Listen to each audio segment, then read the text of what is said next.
Okay, so we're live now. Okay. And get it all. I thought maybe you had heard that this new one from them. No, I'm sorry.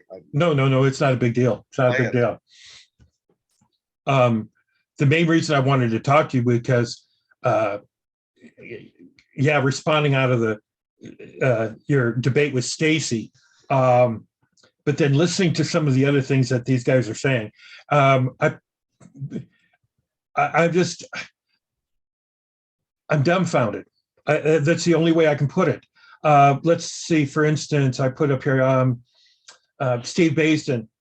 The true church is the Church of Christ according to Basden, but not the Church of Christ denomination. It's only the churches of Christ that he calls churches of Christ those are the ones that are all now saved. Everybody else is dead wrong, right?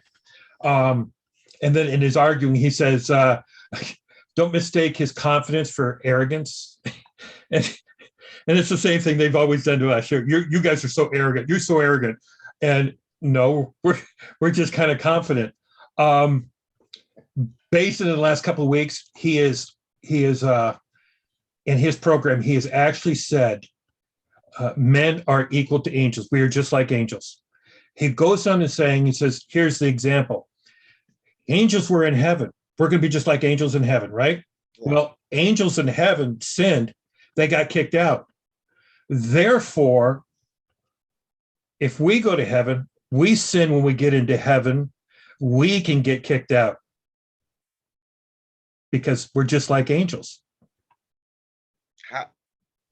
Where do we go? Well, we have to go to hell for our sins. Because where else is there to go? See, this is why this stuff will never, ever, ever become mainstream. You'll never get a John MacArthur figure, D. James Kennedy figure, or Robert Schuller, or one of these big names. You'll never, because no one's going to. I can't help but laugh. It's wacky at the surface. Then see, when we were in it, that's why with Don Preston, who's not, we call him wacky, wonky, whatever. I had very many serious conversations with Don over the years over the phone. I mean, multi-hours of conversations. Mm-hmm. And then face-to-face conversations, and we were always strategizing how to package this in a way that was evangelical, that to appeal to evangelicals. That was our target audience, was evangelicals. So this other stuff but it, looking back on it, with the wacky stuff, that doesn't care who it's trying to market an audience to. It's not. Don cares about his audience. Mm-hmm. You can see that on a variety of different ways that he conducts himself. Mm-hmm. For example, one of the ways he avoids, if you pin him into a hard corner where he knows that you're trying to get him to make a inference that is wacky, he usually will get out of that corner, or tries to anyway, because he doesn't want to get to the implication, which is interesting because the whole Jesus burned up at Ascension. I think he got so pinned into that corner that he finally has now just come out. But Steve Beisden and these Holger Neubauer, these guys, Turbyville, they don't care. Mm-hmm. They don't care how strange it sounds. It just whatever comes off their lips. Whatever, right. Now, see, like in my debate, I just, with Basden, one of the last things he said was prolepsis. They talked about as if they were saved, but they really were not saved. And he says it was all prolepsis. And I kind of picked up that and dealt with it later, but prolepsis, you're telling me that Paul his sins were not forgiven. You're telling they just were going to be, and that he was not really a new creation. There was no regeneration that took on his place. He was not transferred out of the kingdom of darkness into the kingdom of light. That was just all prolepsis. And then the problem you have then is that if his sins weren't literally dealt with and taken care of and forgiven, and it was supposed to be proleptic, him and everybody else died before 70 AD. Yeah. They died in their sins. That would be the implication. And that's an abuse of the word prolepsis. Mm-hmm. For prolepsis, you have in that stating something as if it's already done. Both the stating is actually applied to you as if it's already done, even though it's not in actuality. Mm-hmm. Is the reality upon which you're believing. Abraham believed in the promise of God that he would become many nations or bless many nations. That in actuality, Abraham didn't even have a son, but he believed in that, and that proleptic belief that he had was an actual faith in the reality of the actualization that God would bring about. So there's a reality of the prolepsis that's going on. That's what's meant by the term, not the way he took it. Forgiven at all. Yep. Yep. No, that's not what the term means. It's not how it's used. I guess you could use it that way if you wanted to. Yeah. But for my readings and stuff, that's not how. No, you can't. You can't do that because the implication of that is too far gone. Right. If you've noticed, I don't know if you've ever seen Ward Finley is doing all these videos now that he's graduated. But one of his last series is The Invisible Return of Jesus. The Invincible? Invisible. Oh, the Invisible. The Visible Return. Is not all exegesis based on the meaning of the Greek words? Once you understand the meaning of the words, then you're supposed to go look back and see how it is used within grammar, if it is metaphorical or some kind of other figure of speech. Yeah. So you say invisible, yet epiphania means to manifest, to make visible. That's what the word means, yeah. And they call him a scholar. I don't get it. I don't get that. The word phoneo is the word in and of itself, to appear or make off. Epiphaneo is the whole other, that's an emphatic. Yeah. Making visible. Yeah. Yep. Making clear, making it very clear. Mm-hmm. So it's yep. It doesn't mean invisible. No. And then in a couple of video goes of John Watson. I mean, I've got the thing. It goes on for about 6 minutes. Well, the first part of it, but in this one of his last ones, he actually goes on and talks about how. Well, let me see. I think I can do this without too much problem.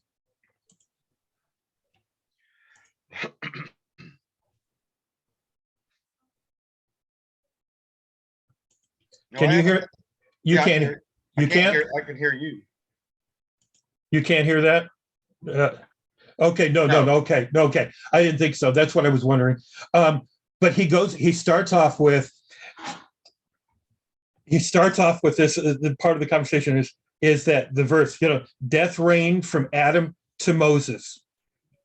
Now, he goes on. He says, by implication, then, if you say that's physical death, then you have to say that physical death ended with Moses. Is that right, people? I mean, if I play this for you, it would just blow your mind that he did this. And then I said, oh, it's spiritual death. So spiritual death was supposed to end with Moses. Now I get it. But he goes on through the whole thing. And then he argues that Jesus had to go into hell. And now this is straight out of the Word of Faith, the teachings and stuff. Jesus had to go into hell and suffer the same punishment as every other human, which means spiritual death. Yeah. Then 2 minutes later into his talk, he says, One, spiritual death comes about by sin. Then number two, for rejecting Christ. And then the obvious implication is okay, if Jesus spiritually died, then who saved him from his sin? Right. If he's in Hades suffering, then somebody has to pay the penalty for his sin and save him.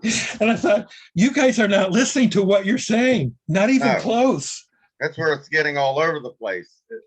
And they, that's E.W. Kenyon. Mm-hmm. Yeah. Yep. With the Jesus died spiritually stuff. He gets really. You find that in the Root Out of a Righteous Grant. Yeah, there's several books that picked up on that, and I think Capps did it too. Yeah, Copeland, all of them. It started with Capps. Copeland made a big old thing out of it. Yep. Yeah. So they didn't realize what they're saying. They just go on this rampage, I guess, of what they're trying to exegete scripture, that they call it, and then come up with things that. The only unfortunate thing is that there's people that are gullible in listening to this. Right. Yep. So that's the scary part. 20 leaving hyperpreterism 12 years ago showed me is I'm not going to get sucked into another system again like that, where I'm so pigeoned into other than the Apostles' Creed, Nicene Creed, kind of thing. But within that, there's a, and I work within the boundaries of like Westminster Confession of Faith, or 39 articles, or that kind of stuff. But those are my boundaries. But within those boundaries, within those walls, you're able to work quite a bit. But these guys are not even in those walls; they're completely outside the whole. That's my main task anymore. You're not going to convince them tit for tat on verses. They're just going to look at you and reinterpret them and redefine them. So, but the whole object now over these last couple of years has been crystallized into showing that this view is just outside the pales of orthodoxy. It's not a premillennial, amillennial, postmillennial baptism, infant baptism. It's church government. Yeah. It's not. Those are inner fights that we can have, serious issues as they are, but their view is it's a foreign system. It's a foreign view. It's not. It has the same vocabulary, but the definitions are different. So you can talk to a Mormon. I don't know. You've done work with Mormons. Yeah. They'll talk about Jesus as their savior and died for their sins. And sounds like an evangelical. And then you start pressing them a little bit, and then that's where it starts getting crazy. Yeah. But I've talked to JWs and Mormons, and they believe Jesus died for their sins. A Mormon will tell you, yeah, Jesus died for my sins. I believe in Jesus. But it's a different Jesus. It's not the same. Yeah. Okay. And that's what's going on here. Okay. Going back then to their video that they did, they went on that whole infinity again. And Don Preston went through and explained, because of Isaiah 66, that's the new heavens and earth, and it shows people continuously being saved. If people are being continuously saved, therefore it's infinity. And I don't see how they're connecting that or disconnecting it from the fact that God's omniscient means that he knows everybody's going to be saved. Yeah. From the beginning of the world. And I sat there and I thought through that. Now think about that. It's a book. It's a full, complete list that was written before the foundation of the earth. Completely written. Every name that is on there. So even if he was right to say that history and time, Jesus doesn't come back for another 6,000 years, and all these people are being saved, their names were already written in the book. That's pretty common knowledge. Okay. Even Arminius agreed with that. Okay. But so the point is then, so the point that would be is that on that day of judgment, now that's where you and Stacy you went right, he went left, and he couldn't figure out how to get back on track for nothing. The idea would be, okay, if there is a book, there's a last page, there's got to be a last name. He knows all those names. What he is doing at that judgment is going through everybody who lived. Because here's the thought process is going in my mind.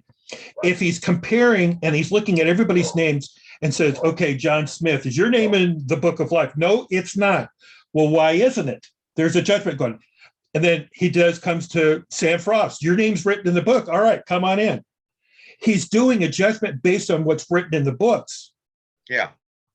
And then that means at that time, everybody's name that's in the book has to be standing before him. Yeah. And so if we're all standing before him, then this has to be a judgment at the end of time, quote unquote.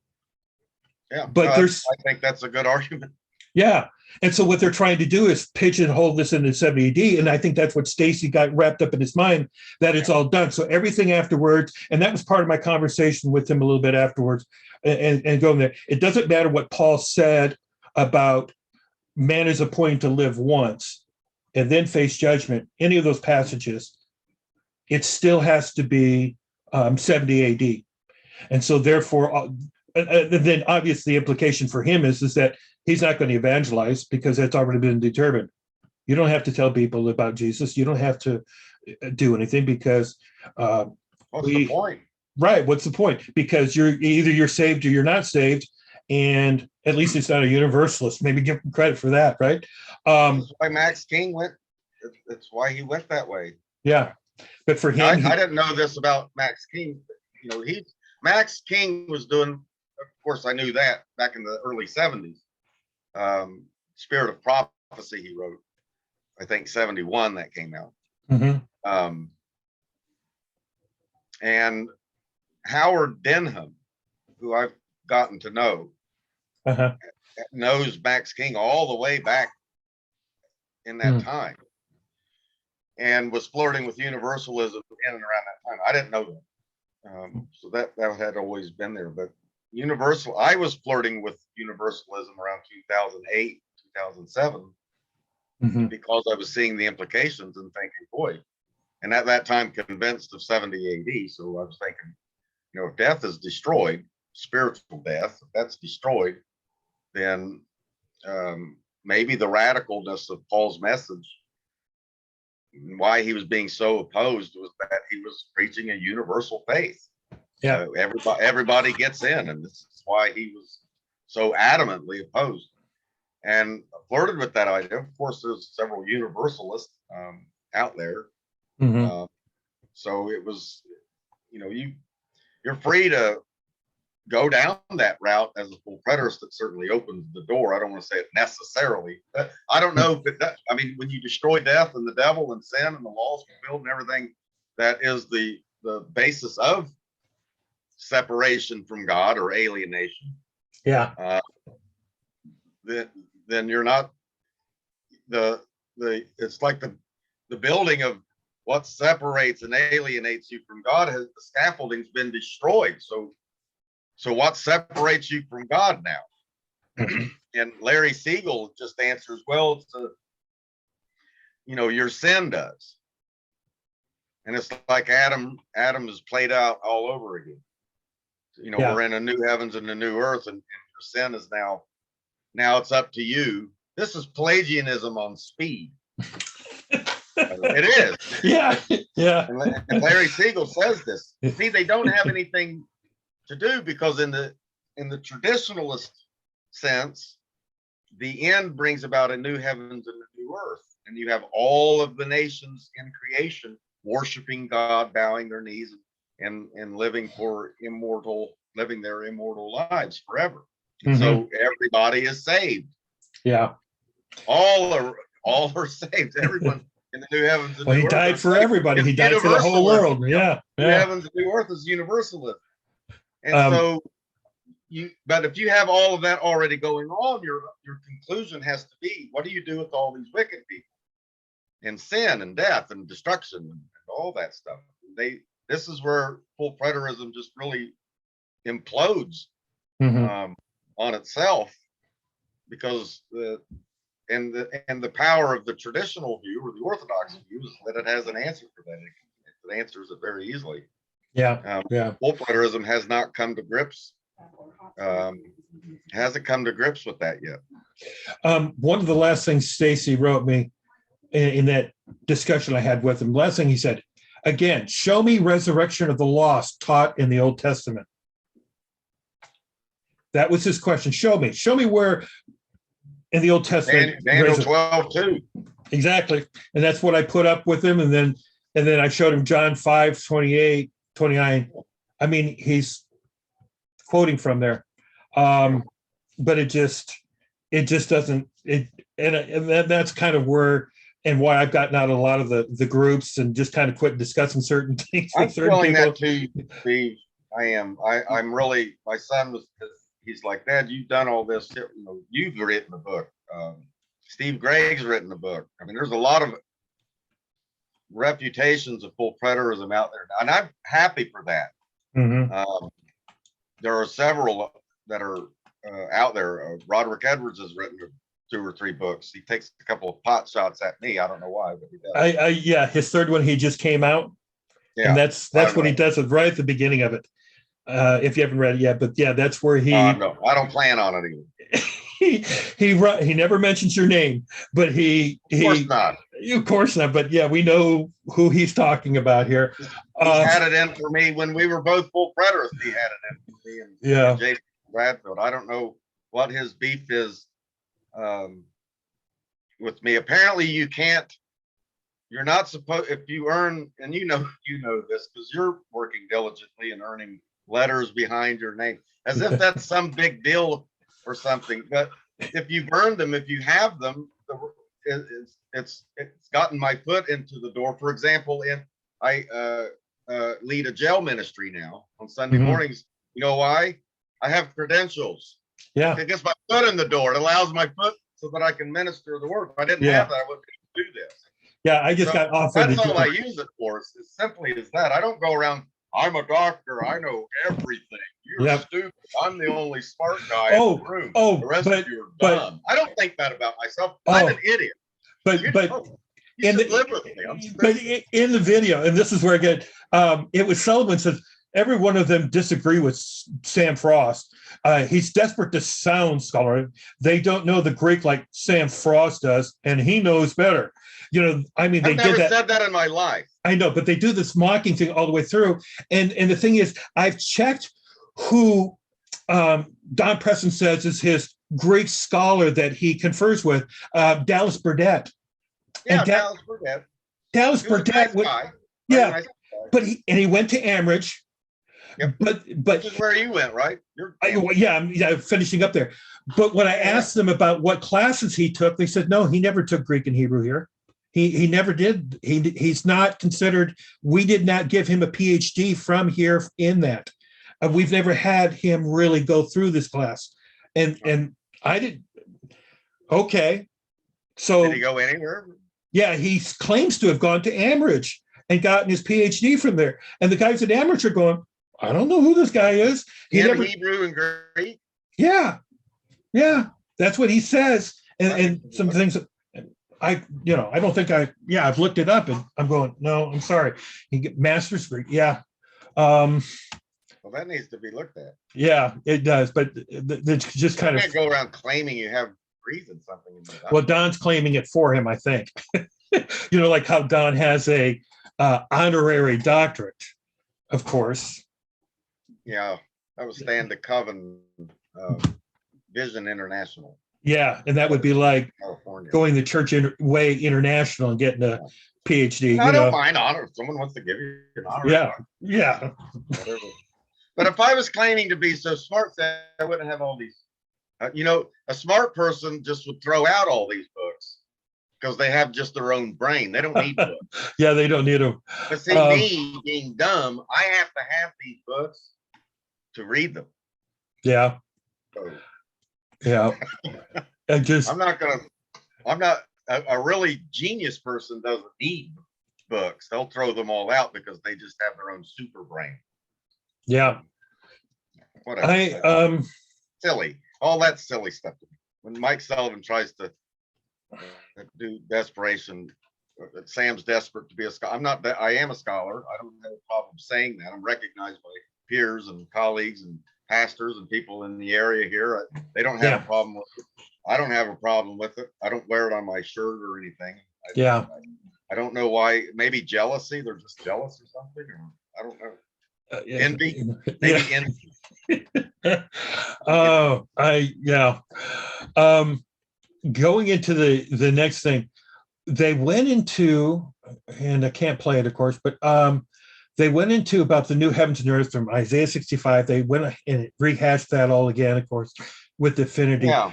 But then went back to the judgment. And one of the big things that they went through, I should do this here. The Daniel 7 and 9, the books were opened, and how that matches with Revelations 20.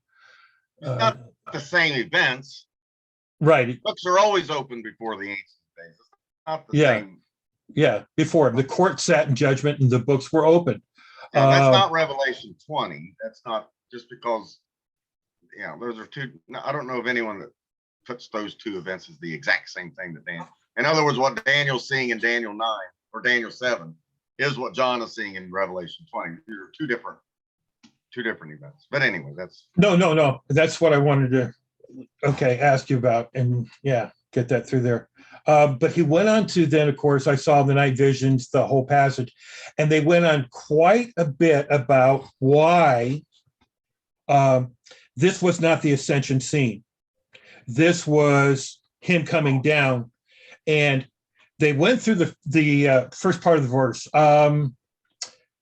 Behold, with the clouds of heaven, there came like one, a son of man. He came to the ancients of days, or as he came as the ancient of days. So that means he came down in the second coming, and then magically, the last part of that verse was presented before him, means that's when he went back up to heaven after his second coming. That's impossible. I laughed at that. That's impossible. And then they just went through how Don Preston gave his things, and then Sullivan started to talk about his thing too, about why he looked at the old Greek and all of that. And something I came across. No, there is, and there's the Theodosian text, which is second century, I'd say CE, second century AD.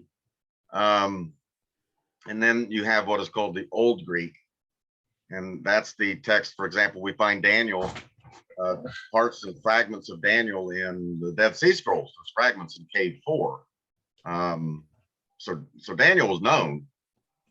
Certainly, third, second century BC, and the Greek of Daniel we know is definitely in the second century BC. We have fragments of all that. So that Theodosian wasn't alive. So you have the Theodosian text, and then you have the Septuagint, which had access. Well, there's two different. There's slightly different wordings in Daniel 7. From that, but they both say the same thing. But one of them has Son of Man came as the Ancient of Days, and what that means is that as a representation as the Ancient of Days, he's coming as the Ancient of Days. Or you can interpret it or word it. Don't forget the Masoretic text, the Hebrew text. Yeah, and so you have to figure this in here too. You can't just pick one text and saying, "Oh, this one's the real text." Right, and that's not even the greatest Hebraist scholars who dwarf me and you and 5 other guys in the room put together would say something that stupid. Yeah, so you have to bring all these together, and the literature on Daniel 7 coming of the Son of Man is reams and reams and reams. And I've read, so you've got the Hebrew. None of them say that. Okay, so you have the Hebrew translated into Greek, then translated to English. Gotta be problems. And then, so the Brenton translation says, "Behold, I beheld in the night vision, and lo, one coming with the clouds of heaven as the Son of Man, as the Son of Man. Yeah. And he came to the Ancient of Days and was brought near him. But then in the nets, I was watching in the night visions, and lo, as it were, a Son of Man coming with the clouds of heaven, and he came as far as the Ancient of Days and was presented before him. So yeah, that was my first thought was there. Kashmir. And it's an ascension scene.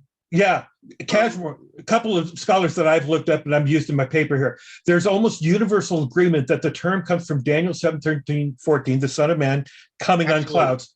Absolutely. The Aramaic, even the Aramaic, like a human being, became in the LXS, the Son of Man, and Jesus used this term as a label describing his own work, incorporating the content of Daniel 7:13-14 by association. So Daniel, Zacharias in the Old Greek, they've all put that down there. And then here's one of Preston's books that he puts in there is a Dr. Jimmy Henry. Him, I couldn't really find everything, but he is touted as a scholar by Preston. He's published one of his books, or has his books that he sells. It's called Eyewitness of His Majesty. And here's the quote. Now, since LaHaye and I agree that Jesus quoted Daniel 7:13, analyzing what this passage actually says will be helpful. Notice that the coming of the Son of Man is up, not down. The destination is heaven, not earth. And it is clear that Jesus was talking about his enthronement that took place when he ascended to heaven, sat down at the right hand of God. And this took place in AD 30. And it was at that time that Jesus completed his mission, entered the heaven itself by his own blood.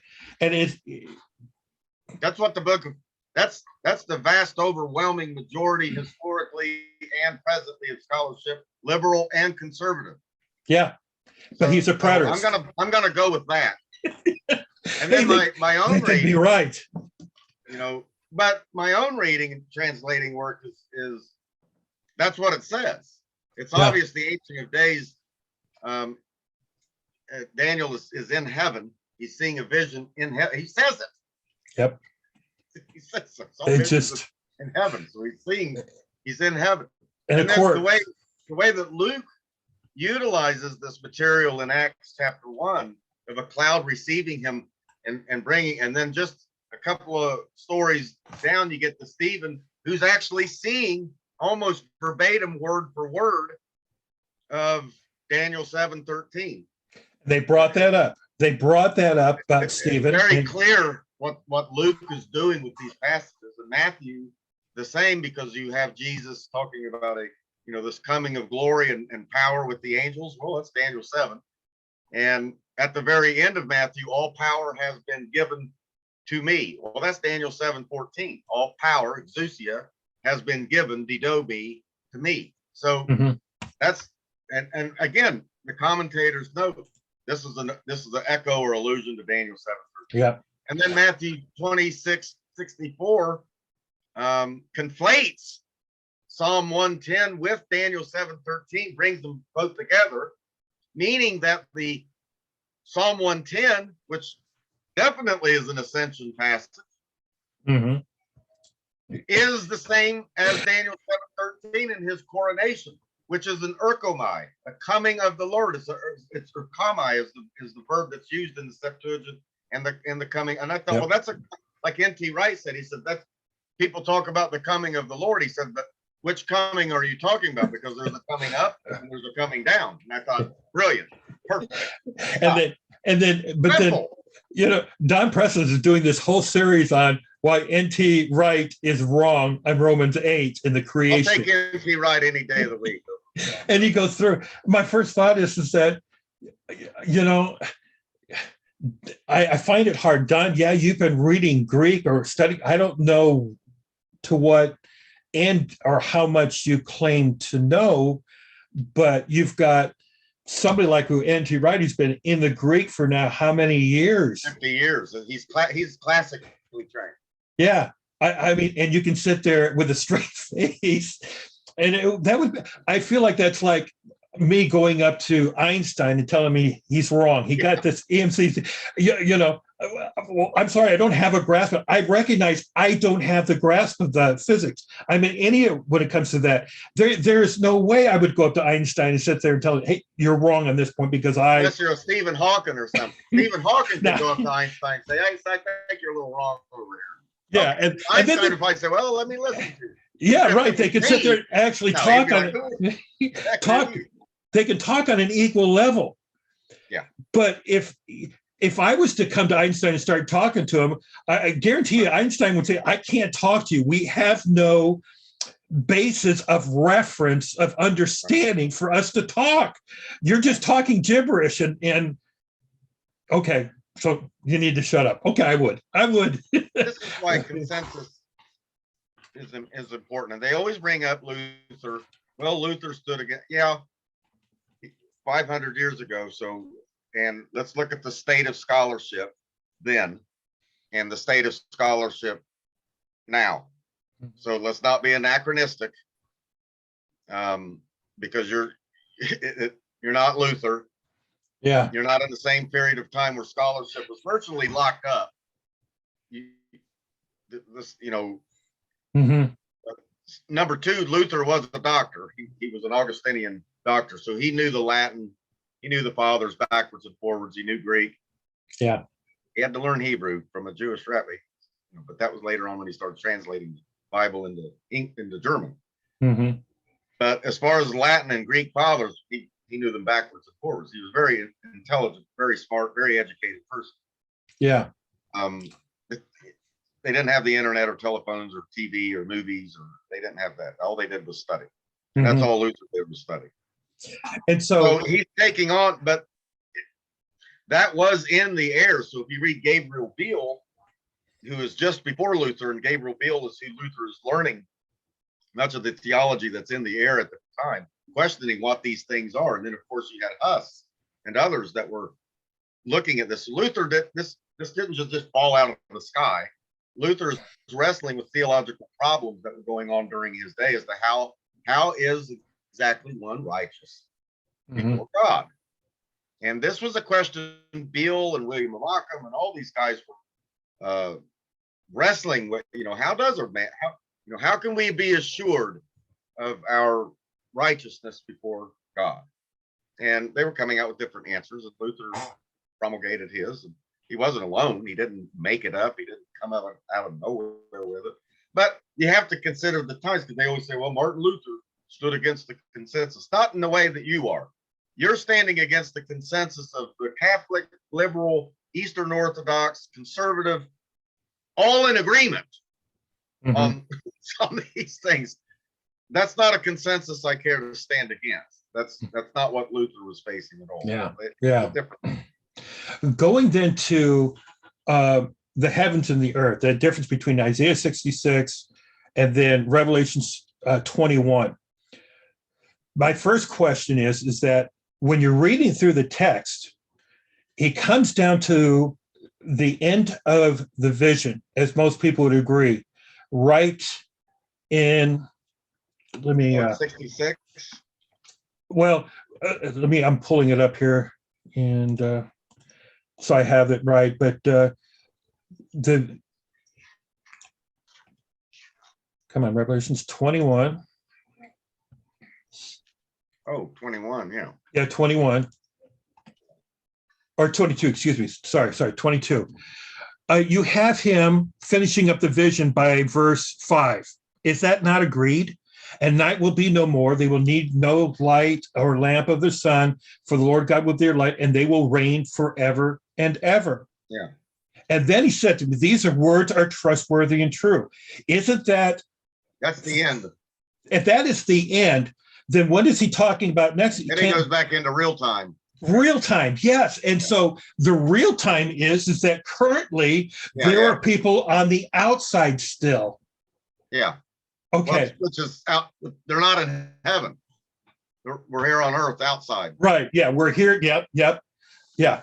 Okay. So the outer court is viewed as the four corners of the earth. That's the outer court. Yeah, and And that's what I you're heard in too. heaven Yeah. in the temple, and the temple is above, and you're in heaven, and you're looking down, then you're looking through the sea of glass. That's the brazen altar, looking down from the Holy of Holies. So all that you do Mhm. is take the tabernacle imagery that's on earth, and then you have the outer court. And what you do is take the temple, Holy of Holies, and just bring it up. And then Mhm. what you're left with is the four corners of the earth looking down. And John is up looking down. So those outside in the outer court, well, that's the earth. Yeah. That's that's the image that's given there. And again, I didn't make that up. That's come out of a lot of that turned my whole world around when I was seeing that. I was like, oh, right. So what they're doing is doing this. And so the entrance of the temple in heaven is facing eastwardly, the rising of the sun. And so you Mhm. have this vision image. If you can picture it, you can see it. And then you see what John is doing as they're standing around this laver looking down, because you have the Holy of Holies, the temple. You have the golden altar there, which was the altar of incense, the golden altar. And then they're standing around this laver looking, the sea of glass looking, and keep looking down. And then they're in the four corners of the earth. Well, you have the brazen laver. And then you have the altar where our Lord was crucified. He was Mhm. crucified in the outer courts. So yeah, it all fit. I'm like, oh, that's just nice. So But you gotta verticalize the temple imagery, because the temple's in heaven and it comes down out of heaven. So those outside are not in the temple, they're not in heaven, they're outside. Blessed are those who wash their robes while you're in the outer court. See, remember, what does the priest have to do before he enters it? Wash his robes. yeah. Because they slaughtered the animals in the outer court. They never slaughtered animals in the Yep. temple, ever, never. You Mhm. carried the blood in, Yep. but you never slaughtered or killed anything in the temple. It was Yeah. always outside of Outside. the temple. Yeah. So that's that imagery. And then wearing your robes, and then you have to change your garments. So blessed are those that wash their garments in the blood, so that they may enter into where? When you die and you go to heaven Mhm. as a spirit. That's what it's talking about, until this comes down out of heaven, which is what Paul's imagery of Jesus descending out of heaven, and he shall bring with him the dead in Christ. That's the same image you're seeing. The dead will Yeah. be raised, all things will be made new. Yeah. Yeah. That's what John sees. It's the same thing. Okay. So It seems like with Stacy did the same kind of argument there with you. And Don Preston is doing the same thing when they're trying to equate Isaiah 66 with that. The problem then, of course, is they're not making that distinction. They're trying to lump the current with the new heaven and earth. Of course, it's all happening at the same time. But going back then to Revelations 20, the imagery that scene of judgment starts way back with Paul in Romans 2 that you brought up. The judgment. Everybody has to stand before the judgment. Everybody's got to give an account for how they live their lives. Everybody's going to have to stand there. And he says, every knee will bow, not just some, every knee will bow. But he didn't. I know that just went past his eyebrows. I kept pressing that issue. And it just kept going over his head. And Don Preston shows that he does the same thing and has the same problem. Because if the judgment took place and everything else, then what about all us? And I brought up, and I said, well, number one, the justice of God always demands that people stand before him in judgment. Sure. He never does it in absentia. There's no what you've done with your life. You're judged by your works out of those books. So everything to me is logical that this has to happen when every person is standing before him. Every person who's ever lived, from the beginning to the end, Alpha, the Omega, from the beginning of your days to the last man, the first shall be last, the last shall be, whatever way you want to do it. And there's the separation, the wheat and tares of that final judgment. And of course, then if that is true, then those on the outside have to be those that are in judgment or in hell. They're in the lake of fire. They have to be in the lake of fire. You can read it that way. What you're showing, or if you and I agree, is that there are other ways of reading rather than this is what you find them among hyper-preterists is that they have only one way to read it, and that's it. Yeah, yeah. There's no movement or freedom to move around or look at different interpretations, understanding, the little they Mhm. so they are forced into this rigidity of dogmatism because they cannot have any other alternatives. I brought this up on one of the shows with Jeremiah, on how they just can't have any other alternatives. So when we, like with Ecclesiastes 3, eternity is in their hearts, and Mike Sullivan wanted to make a big point out of all of that. But see, he has to. He is forced by his ideology to make that statement, and there's no other way. Me, on the other hand, I can look at a couple of verses and say, well, you can go this way, you can go that way with it. It depends. But my opinion is this. But at the end of the day, I think and that's there's why a lot of verses like that. But for the hyper-preterist, it's dogma. That's it. Yeah. There's no room, and that's bad. That's what I figured out why so many people like Steve Gregg. He doesn't give you this one thing. He's given you all kinds of different ways to look at this and say, make up your own mind, kind of a thing. But he will kind of suggest, well, this makes a little bit more sense than this one. I don't know. That idea would contradict with this, but you're welcome. I found it interesting about him. Yeah. And that's a different way of approaching when you're discipling people or teaching people. When I'm teaching in the class that I teach, and thank you, by the way, for that, hooking up with Steve Highlander.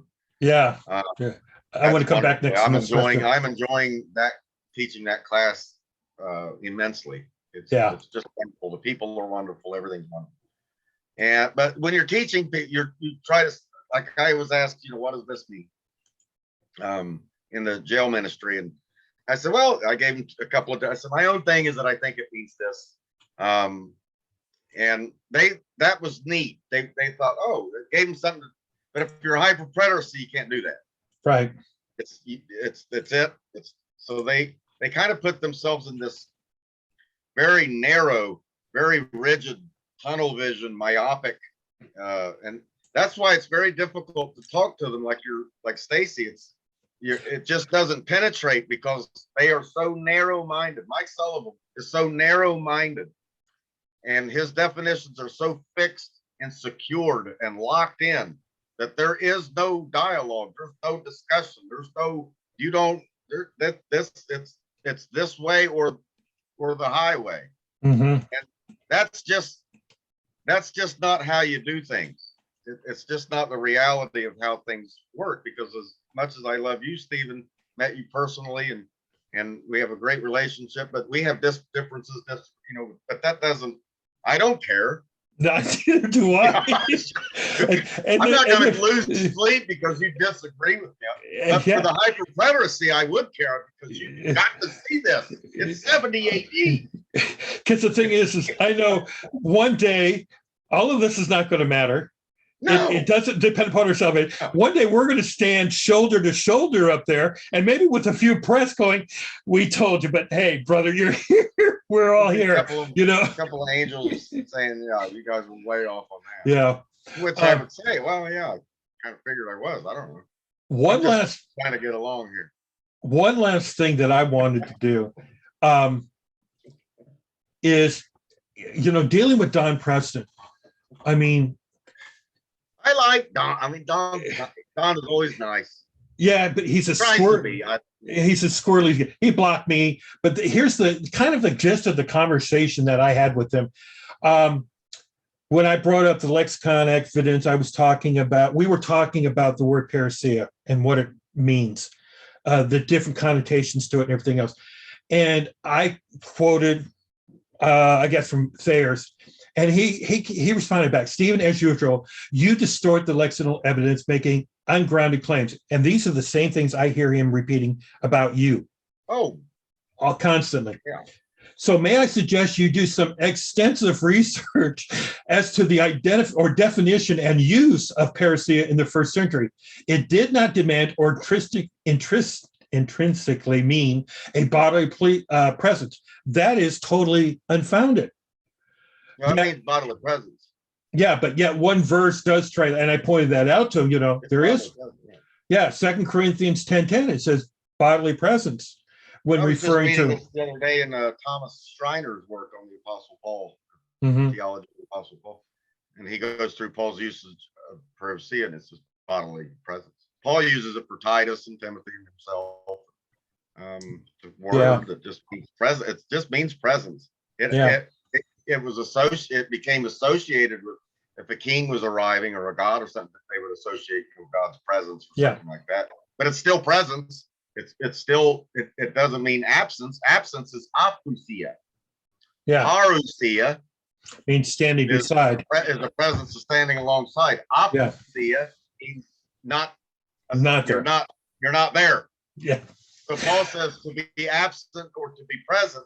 Now it's interesting. He doesn't use to be absent present when he uses that language. He does use apousia, but he doesn't use parousia. He uses parami, the noun or the Yeah. verb. The noun verb. Which means Yeah. that parami and parousia are the same thing. One's a noun, one's a verb. So Right. parami is the much more preferred word. But another word that's far more used is simply urkami or urkamai. Mhm. I am coming, and you can use that in the present sense. So I can say to you in Greek, using a present active indicative urkamai, right now I am coming with you, and I would use that verb meaning for what I'm doing with you right now. Or I could say ego eimi parousia, I am present. Mhm. Or I could say parami, Mhm. I am present. Yeah. Or I could say, so there's several different ways you could say I am present, or I am here, or I am coming. Yeah. And so all of these words are used. Now, again, Stephen, you know that I'm not making this up. Just go to the Theological Dictionary of the New Testament, Mhm. look the word up, because that's where I got all that information. Well, here's the interesting thing. Throw your books out. Yeah, let you speak here, because in the conversation just a few minutes later in the same thing, he quotes and he goes, "Here is what Art and Gindred said." Now he casts his, you used a lexicon and you used it wrong. Here's what he says. Here's what Art and Gindred says. He says, "A visible manifestation of a hidden divinity, either in the form of a personal presence or by some deed of power by which his presence is made known." Notice the last part of that quote and see that it flatly refutes Stephen Whitsitt and indicates the preterist claims.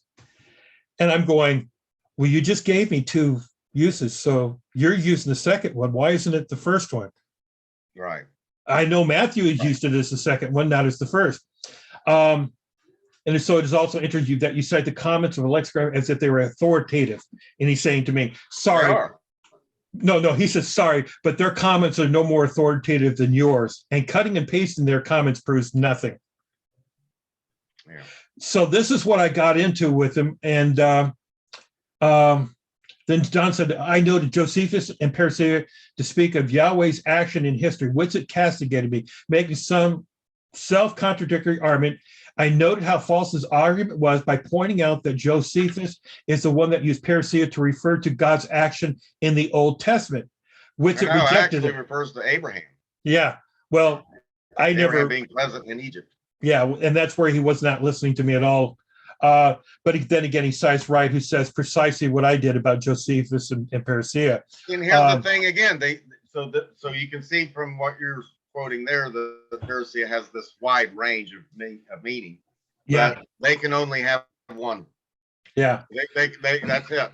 So everything else is dismissed because they can only have the one.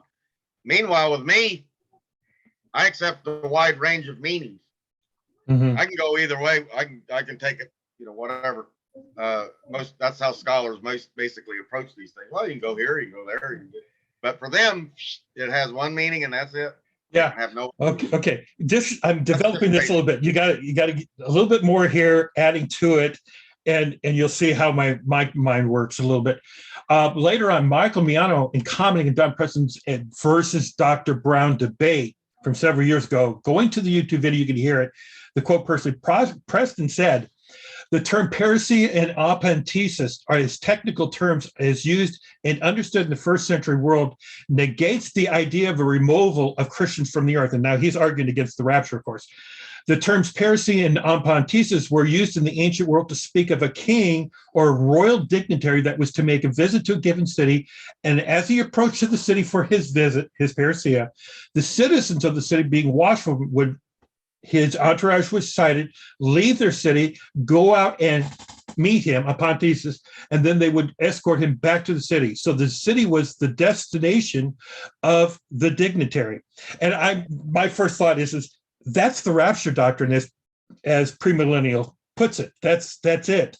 Yeah. It's the same image you get from Palm Sunday. Yeah. Word went in, they all came out, met him, and then they escorted him in. It's the same thing when Titus returned from the War of the Jews. Word went forth, the prisoners went in front, and everybody, it's the same thing. And it seems like you guys aren't making that connection. In his book, that the word parousia is used by the disciples of Matthew 24 was not a word that meant a return, but a manifestation of the divine glory. Then he goes on in 1 Timothy 6:14, the apostle told his favorite son to remain faithful until the appearing, epiphany of Jesus, which shall manifest in his own time. So he is blessed and potentate, the King of Kings and all that. It just seems like a total disconnect with the words. And then double standard in his discussions. It's like he doesn't remember what he says before versus what he says later. And there's just always this going back and forth, contradicting himself. And I don't know that, with the use of the word parousia, the way that Matthew is the only gospel writer that uses it, Paul uses it more for human beings than he does for Jesus' parousia. So it's, and again, it's more commonly used for that. So the text that refers to it as the divinity of a king or something, they're not extremely common. I don't know if Paul was aware that that's how that word also is being used. And so in his mind, he's thinking, oh, divine king. See, that's another area where it gets into, how do you know how Paul was using it? Did he ever read through that literature? Hey, Paul, did you know that this word is only used for the divine impact of a king that's invisible at the time? Right. I don't know if Paul knew that or not.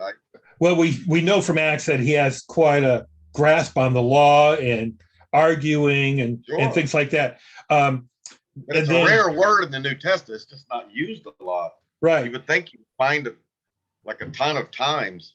And then over and over and over again. But it's only used 6 times. One time for his first time, but the word, even like parousia, it's used 24 times. But by Paul, I mean, he's talking about Silvanus or Stephen. They were absent. Now they're here. Yeah. And then, so where's the disconnect that Jesus is not here, but when he comes, he will be? So why isn't it the same thing?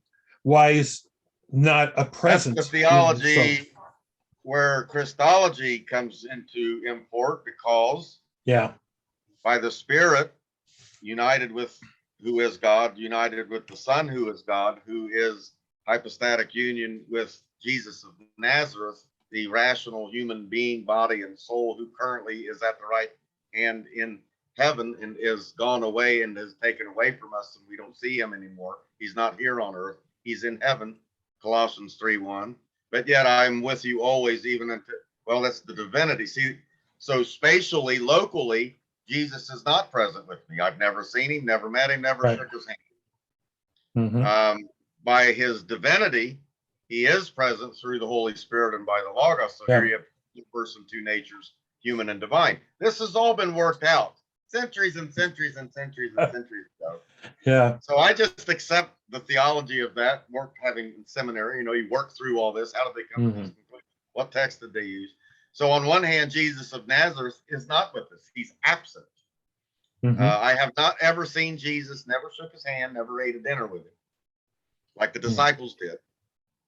And like Paul, who visually saw him, had dialogue with him, talked to him.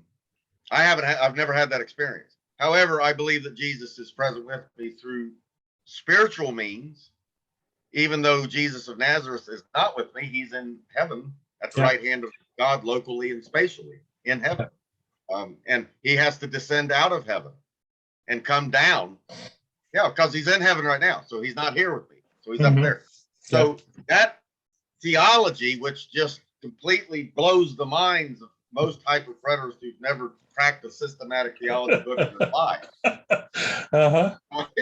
Yeah, when you approach them with all of that, they're like, well, that's just, yeah, you never thought about that, did you? No. They haven't. If And you, that's, but the problem is solved right there. yep. It's solved, and that solves the problem. So if you go back and listen to this video whenever you get a chance or anything else like there, I don't know if I will do that. he at one point goes, he at one point goes, I have no problem with presenting arguments that people have never heard before.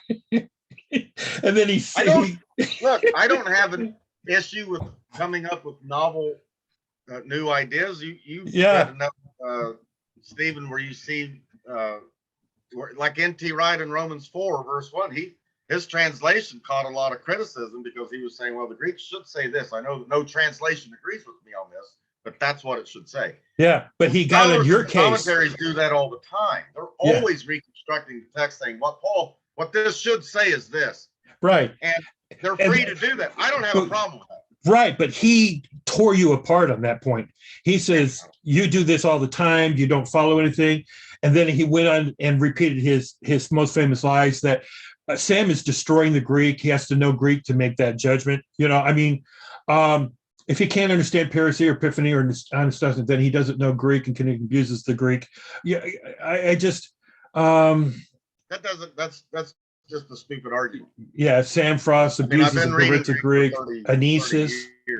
You can't criticize me on one hand for having so many books and reading so much, and then turn around and say, "No, he don't doesn't know anything." After Yeah. years, I mean, I have to know something. And then he did make this admission. I wanted you to he did make this. He says, I had to go over 4 or 5 times because I couldn't understand what he was saying. Yeah. Well, that I can. Yeah, I thought that's very revealing, But the thing is that this is coming from the mouth of a guy who's inventing corporate body resurrection in 1 Corinthians 15, which no one, right, no scholar, no lexicon, nothing, yeah, has ever stated before. So which is it, Don? Are you against making things that's never been seen before and therefore it's wrong? Or are you making the point that you can come up with something that no one has ever seen before and it might be right? And you that's can't have it both ways, Don. Yep. You can't go both ways there, Don. Mike Sullivan, you can't say, well, Sam's just, no one's ever heard of what Sam. Well, Don Preston, I've got news for you. No one's ever heard of what you're saying. He was getting on your case. You're wrong about Colossians 3:1, the way that you interpreted. That's what he was getting on, and that was what he's saying. He said, you just made all of that up. You just abused the Greek. You had no clue what you're doing. You're coming with an argument that nobody has ever heard before or ever translated like that before. And then at the same time, he says, I have no problem with presenting an argument that has never been heard before. And you know when you listen to the picture that you're watching CNN and then you're switching over to Fox and then you're switching over to CNN again. Yeah. And then this is not the same story. This is not the same story. Wait a minute. I mean, was there a collusion with Russia or was there not a collusion with Russia? I don't know who to believe. Yeah, that's it.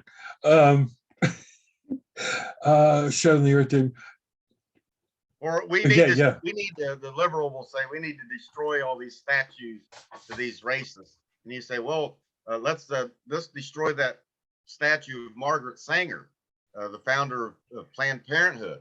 Yeah, she was a bona fide racist. Oh no, well, she's just misunderstood. Yeah. Double standard. Isn't it Hillary? Yeah, Hillary Clinton's idol. Yeah. Yeah. Mm-hmm. Okay. All right.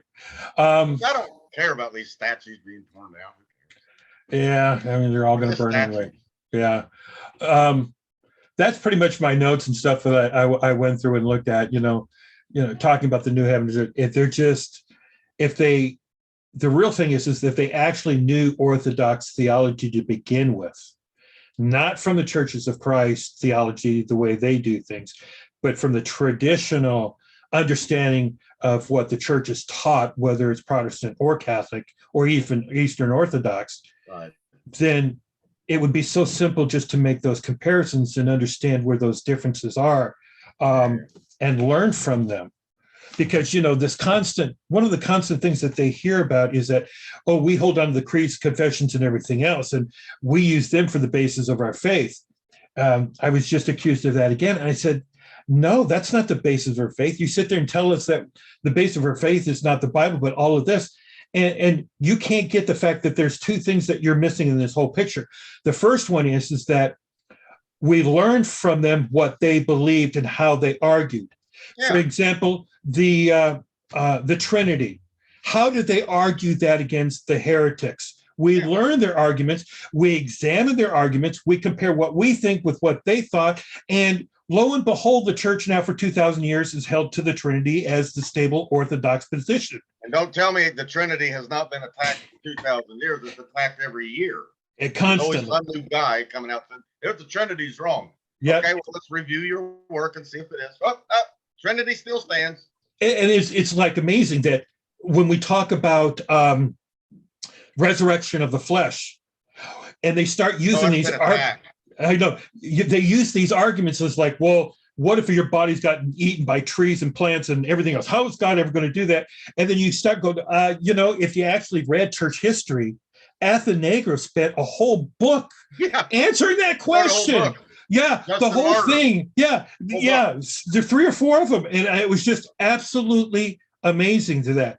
That's the first thing that pops into your mind. So the 2nd century mind, or you're human beings, and the first thing that popped into a Greek's mind about resurrection was, well, what about the ones eaten by lions? That's the first thing. That's why I think Paul was asking that question in 1 Corinthians 15. I suppose some of you will say, how are the dead raised? What body are they coming? Oh, come on. How are the, what do you do with somebody that's been eaten by a lion 1,000 years ago, wrapped out in the desert, sprouted all over the thing, now it's become part of a tree? Come on. You're like Jezebel. And I love Paul's response. His singular response to that is, fool. Yeah. What you sow is not what you reap. And then, okay, so there's that one response back to him. But the other thing is that they keep missing is they keep conflating doctrine with historical events. So if all these Christian writers in the early, they said Jerusalem was destroyed in AD 70, are they wrong about that? No. Caesar committed suicide in 68. We have plenty of documentation. That's happened. That's a fact. So if you got 5 or 6 Christian brothers who get together and tell you that John lived somewhere between 98 and 100 during the time of Trajan, and you have, and you actually have Irenaeus saying that twice in that against heresies that he lived there. And then they go on, the famous quote everybody likes to argue about what was seen, was not seen. But I don't know what kind of scholarship these people have, but if you read just 3 or 4 paragraphs later, Irenaeus just says, well, this whole conjecture of who this name is or who he is just pure speculation because it has not happened yet. And that's what he basically says. So, which is my argument. Yeah. All right, 78, 66, 91. I don't care when he wrote it. It hasn't happened yet. Exactly. Yeah. Yeah. And all of these guys, every one of them, knew that Jerusalem was destroyed if they ever visited Rome by the time of 81. There's a gigantic arch there. Yeah. In case you missed the point. And Jerusalem has been burned to the ground. And then they all knew this. The first document, I think, that we bring in, Barnabas, he says the Jews got what they deserve. They're nothing but a crappy people, and they got what they deserve. Their city burnt down, just like Not Jesus the said. second coming. It's not the end of the world. Yeah, yeah. And then even the didactic. I know Barnabas and the how do you pronounce it? Didache. Those two documents we know were written within the first century, pretty much. And it says it in there. One of the last paragraphs of he will come again. I mean, so you're disagree. There's no, even the critical scholars understand. I mean, with their delay of the parousia theory, which is being currently, that's kind of going out of the. Yeah, it is. It's still kind of clinging. It's still there. Yeah. But it is seriously being challenged. Mm-hmm. As scholarship, always like science, it's always falsifying and challenging its current theories, and you always have the challenge. That's just the way it works. Yeah. And theology is a science, so there's no exegesis is a science. So what exegesis stands today can be challenged. I have no problems with challenging traditional readings or traditional exegesis. I don't have any issues that a pocket of people may find a particular interpretation, shift around a couple of ideas, and then all of a sudden, hey, this is the way Paul should be read here in Romans. Well, do you have any credentials for footnoting that in the past? Well, no one's ever seen this. I don't have a problem with that. Mm-hmm. That's how things progress. So that's not why I'm saying things are wrong. What you and I are saying is that hyper-preterism, full preterism, you guys have made your case, you've written your books, you've stated your exegesis, and it's wrong. It doesn't stand the test. Yeah. And the consistency and the coherency of all the other things that are stated in the scriptures too.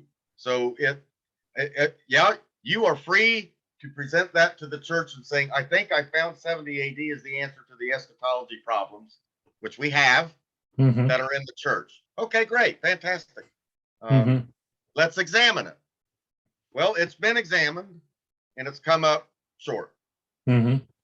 Is 70 AD important? Sure. Absolutely. You can't read the first document like you were pointing out. The early church did not have mentioned the 70 AD. It was very important. That was a major historical event. Is Josephine studies important? It's staple. You can't do first century Judaism, first century New Testament era without reading Josephus. That's impossible. In other words, we don't read the church fathers. We don't read anything. We don't get anything from them because we're supposed to read scriptures, and scripture says it was supposed to happen in the first century. So how do you know it was 70 AD? Oh, because we read Josephus. So right, they're using the same methodology that came out of the West. So it's that kind of thing, and this is where for me, and this as you go into academic studies and you're in them for over a decade, and so you start seeing a flexible organization. It's yes, I'm rigid on very many. I'm an evangelical, I'm a fundamentalist, I'm a Bible thumper, right wing, whatever you want to call me. Inerrancy of scripture, Chicago statement, whatever. I affirm those things. Yeah. So, but at the same time, as you get older, I am allowed to broaden, my thinking so that I can absorb and argue several kind of views, even on a few passages, and come at them from different types of ways, and maybe even see something a little different that this guy over here is not seeing. That's all fine. That's fine with me. I don't have any. Every theological journal that's written are just papers that are usually attacking the consensus view, and they're trying to read it into another way, like Paul's head coverings. One person was saying there's a technical word here that was used for the groin or the scrotum, and the scrotum is that term there, and it needs to be covered, and that's what Paul's talking about. And it made sense. It was like, that actually does clear a couple of things up over here, runs into a problem here, but it clears up some things. But you're free to do that because that's academia, that's scholarship, and you're certainly free to do those things. If you want to say 70 AD was the resurrection of the dead, you can float that. but it's going to Yeah. be tested. It's going to be attacked. It's going to be criticized. It's going to be, and ultimately, I think by now it's been rejected. It's been Yeah. heard. I know that the seminaries, Keith Matheson and these guys, I know that they've heard of it. They just reject it. It's just rejected. Yeah, And I pretty much done all the research on all the work that Matheson, Beale. right, yeah. I mean, I've read all these letters. I've Their got works, your book. yeah, the dissertations from even Heiss and Hitchcock and things. And when you read their stuff, it's so easy to see. Okay, like Heiss and Hitchcock do not make the Daniel 7:13 connection with the Son of Man. No. To them, that the parousia has got to be the second coming, like the rest of the New Testament. It cannot be Daniel 7:13.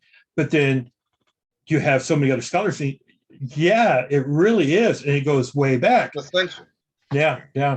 And then N.T. Wright takes it as essential. A good deal. I mean, I've got a yeah, I've never found one. No, I'm kidding. They're all over the place. I find them all. Gary DeMar. DeMar takes it as essential. So I mean, even Gary is noting that, and I think a few Reformed guys take it as essential. I think John Calvin does as well. I've got to give credit to the Preterist Archives because whatever happened to that guy, Todd Dennis? Man. Well, he's no longer a preterist. He is now, and then somebody else has taken over. I forgot who it is. I think it was Alan Morton. Don Preston's. He does all this stuff. Alan Morton, isn't it? Alan Morton. Yeah. So he's thinking, but they have those archives of all those books that were written back in the 1800s and stuff. I downloaded every one I could get and everything and reading it through. And you can just see this progression of thought one to another and then arguing with one another, but agreeing with some of the basic preterist principles all the way through to even Foy Wallace, who is Churches of Christ. And his thing was so preterist. Well, J. Marcellus Kick of the Reformed faith. Yeah. What was that? Eschatology of Victory. J. Marcellus Kick. Lorraine Bettner is another one. I mean, there's a lot of guys that were doing that in the turn of the century, early 1900s, so 30s, 40s, 50s. Yeah. And that stems back into the late 1900s. Yeah. And of course, Russell's work, which I started going back through Russell's work, and it's really bad in some places where he just makes some real jumps. But when I was reading that, I still have the black book, first edition of Baker's reprint of that one. Stevens and Walt Hibbard were lobbying Baker Books, please reprint this book. So going back through that, I was just reading back through it. And I thought, boy, you're making some jumps. But when I was reading that in 89, 90 or somewhere around there, I was just fast. It was the first time I ever heard anything. It was like a whole door had opened up. And why isn't anyone screaming this from the housetops? Jesus came again in 70 AD. Yeah. I was so excited reading it. And then David Chilton's Paradise Restored. And I thought, man, why isn't anyone? But I was 21 years old. Yeah. I was just fresh out of Bible college. So it was and when you first see it, it's very exciting.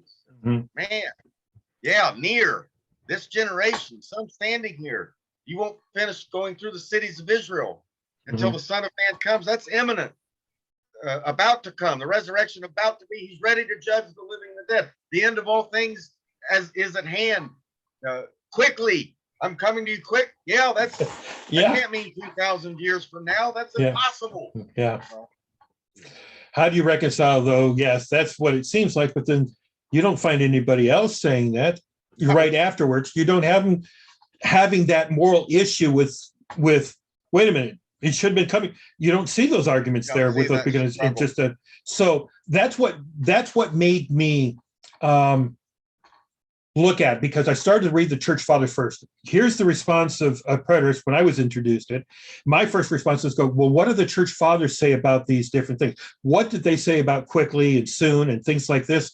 And the first thing that I noticed is that they all acknowledged that Jerusalem was destroyed in 70 AD and fulfillment of the Olivet. You don't have any discord among them about that. But then at the same breath, they're saying the second coming is future. So why, if it was supposed to happen in that generation, then why did they see that way? I mean, they speak Greek, they speak Latin, they talk with each other, and they didn't have a problem with that. So why are we having the problem with it? Because for us, again, critical scholarship, whether liberal or conservative, understand that Paul's teaching resurrection of the body. Yeah. That's what he's teaching. Yeah. Rudolf Bultmann would say that. I mean, they would all say this. Yeah. They don't believe it, that's what he's saying. Yeah. So that's the nature of resurrection. And then you have the nature and ascension of the man of Nazareth, Jesus, who was a physical, he's ascended physically, glorified body and soul in heaven. The early church stated this over and over and over. He remains body and soul in heaven. Jesus of Nazareth. So with that, that's the nature of resurrection. And so that determines the timing. And so that obviously nobody was raised in 70 AD bodily.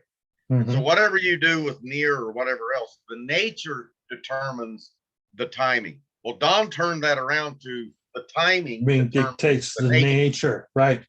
And so that's the controlling hermeneutic in their whole thought. Right.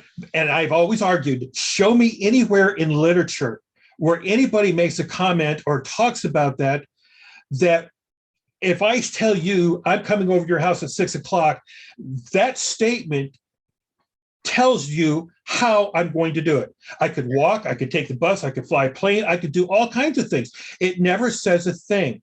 So in any type of literature, there is always the who, what, when, where, how, why. You always have all those 6 questions. They're all equal.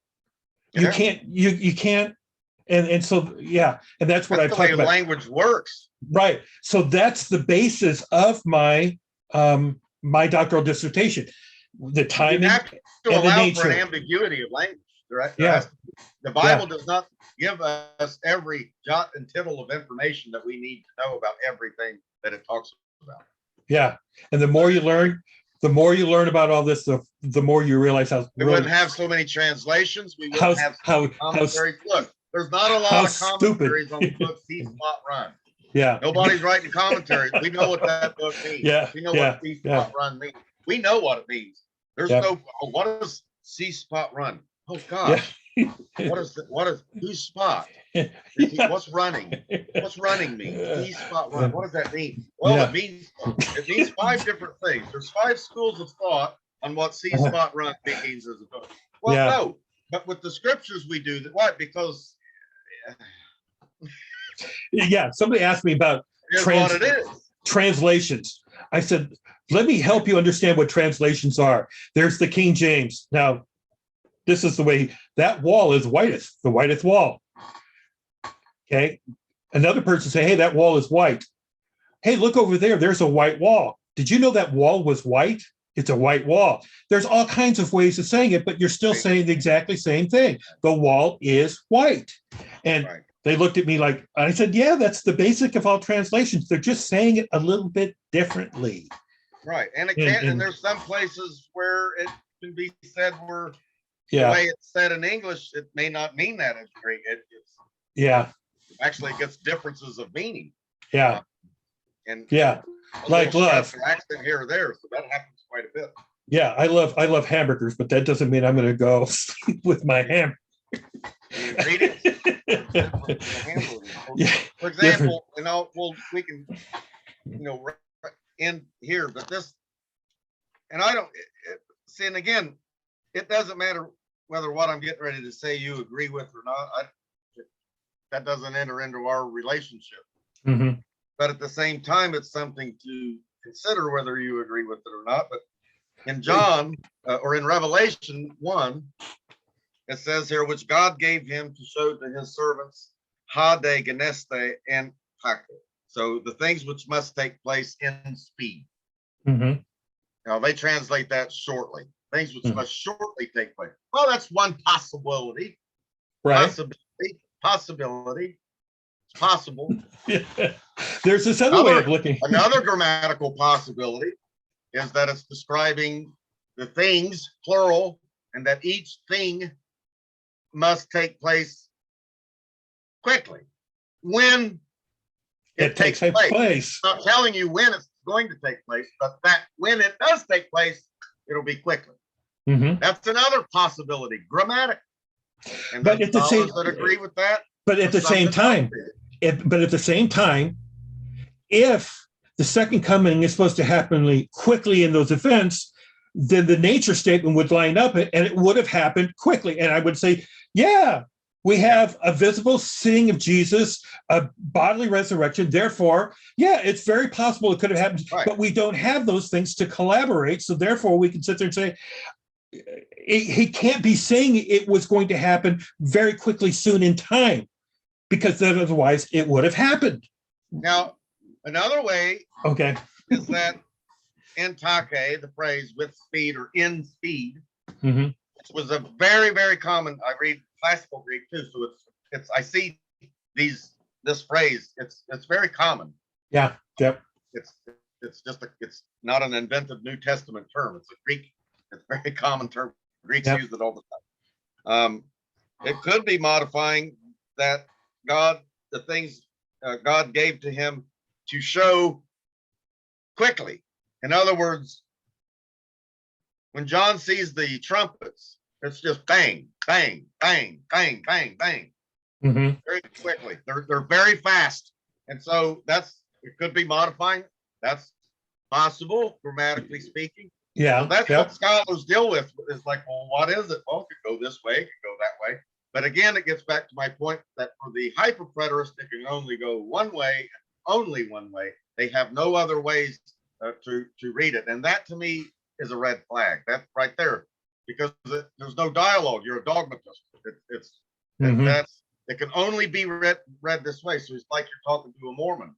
It's just it can only be. It says a God. Jehovah's Witnesses in the beginning was a God. Yep. And it could, or in the beginning, God.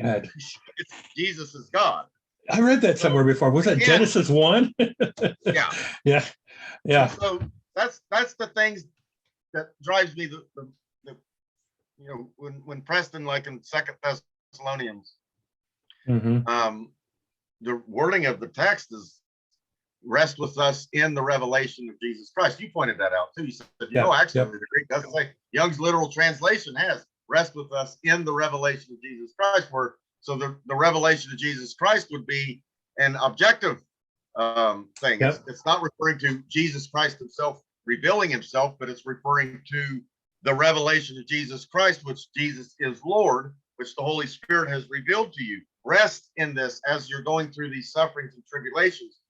Rest, put your mind at rest that Jesus is Lord. He knows your sufferings. He's with you. He's in this with you. Rest with them. And that's quite possible. Grammatically, right. But at the same time, where they say they don't agree. They say, well, maybe it doesn't mean that, but it is possible. And so scholars, as you know, are allowed to deal with what's possible, what's not possible. And so you don't get narrowed down into this, it only can mean this, because now it's like an agenda almost. You've got this thing going on. But you've got to use logic in that too. Okay, so you're saying that at the coming of 70 AD, they're going to get relief from their persecution from the Jews or the Romans, because let's test their theory.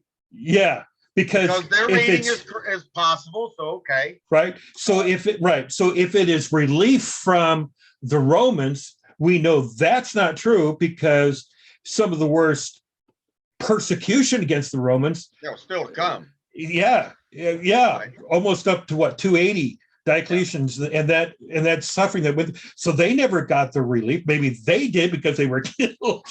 And that's the persecution did not end in 70 AD against the Christians. No, it didn't. In some pockets, Jews were even more adamantly opposed, blaming the Christians for the fall of the temple. So it's because of you guys stirring up all this. Yeah. So that didn't end.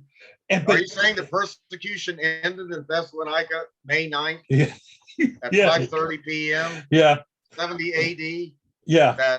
That a Jew was raining down blows on a Greek Christian, and while he was in Thessalonica, somehow he found out about a message of 800 miles away in Jerusalem. Hey, the temple's been destroyed.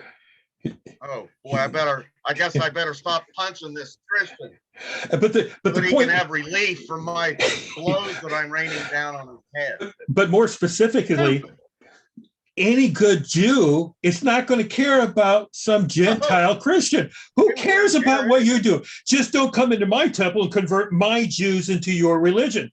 That's where the persecution would be, was Jew on Jew, not well, that sounds familiar. Black on black. But Stephen, take what they say and then apply it to reality. Go back in time in your mind and try to conceptualize. That's what I try to do. Yeah. With Julian Chambers. Mm-hmm. And she'll be glad I mentioned her name. So I said, so Julian, let me get this straight. Somewhere in Spain, at May 9th, which is the 9th month of the temple's on fire at Right. 5:30 p.m. And this is the parousia of the Lord shows up from heaven, and the living are changed. So in Spain, what did that look like? Did they know that they were changed? No, nothing. No answer. No. Mm-hmm. Yeah. See, Yeah. apply it to reality, because that's one of the tests of what you're saying is true or not. Just like the reason why I know Scientology is false is because there was no volcano of souls that was emptied. And like Mormons, they're claiming, I'm just Tested with reality. It didn't happen. There's this whole secret society of people that lived over in America. And when Jesus resurrected, he ascended to heaven. But no, he came over here to the United States and dealt with it and then punished them. But we have no archaeological, nothing. We have no clue that anything such as that just tells me it's false. Yeah. It didn't happen. It didn't happen. And meanwhile, That's you go to the Bible. Jesus did not come to America, because you cannot verify that. And this is the hyper-preterist problem, to which, like a cult member, they'll go back and actually revise. Yeah. And they'll start questioning the tenets of history. And the first thing I realized, we have Jews living today. We have still Israel. We still have a Jerusalem. Whether you call them fake or whatever you want to call them or anything else, they still exist. Still here. And the history of the archaeology goes all the way back. The Arabs know it. The Arabs know their story. Yeah. And so they know who they are. How do you change Palestinians. that? Yeah. I'll tell you who a Jew is. Okay? I'll tell you who a Jew is real fast. They know who they are. If you told a Palestinian the Jews don't exist today, they would just look at you. And see, here's the thing. I've heard them argue about, because the temple was torn down, all the records are gone, so nobody knows who they are Jew are. And interestingly, my heart, I love the Jewish people. I love them to death. And that's because I have met them. I've met the guys who have survived the Auschwitz and all of that stuff. In fact, I only met one Holocaust survivor. He was very, very. I've met quite a few, and I've been able to sit down and talk with them. You can see in their eyes just. Yes, one of my biggest incidents. I was at the grocery store, at Fedco or something, and we're buying a computer and everything else. And there's this big long line, and I happened to notice about 4 or 5 spaces up there was a Jewish couple. You could see their tattoos. Yeah, and a couple of people cut in front of them and started to kind of make fun of this old couple and take advantage of them. I walked up there and I said, "You two got about 2 seconds to get into the back of the line." Oh yeah, I would have been. They could see I was there. And I looked at the couple afterwards. They didn't make any big deal of it. They mouthed the words, "Thank you." Yeah. And I said, "I recognized." And you, and I about had tears in my eyes when I said that to them.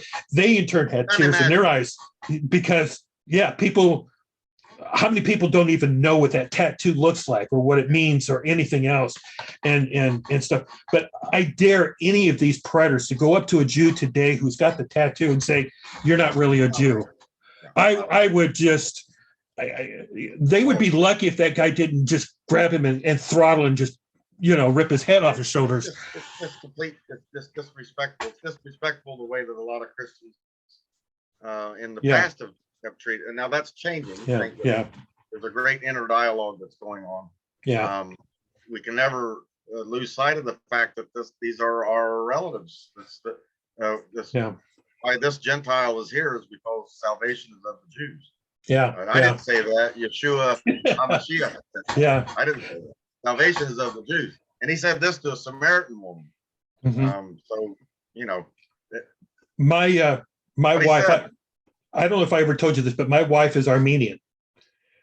And she comes from, and believe it or not, all of a sudden it slips my mind, but her village, her family village is the one that sits at the foot of a Mount Ararat. And those Orthodox churches that they have there, they still have the records of their genealogies. They haven't been lost. So my wife's genealogies that are there. Yeah, my wife's family traces it all the way back to Shem. It's there. It's in this written record that they've got, and she knows where her family's from. There's genealogies in Jerusalem that they, back to the rabbis. Jews didn't stop with Jews again on May 9th. At 5:30, there was no more Jews. They were all gone. Yeah. Then you might want to explain the Bar Kokhba revolt. 136. Who are they?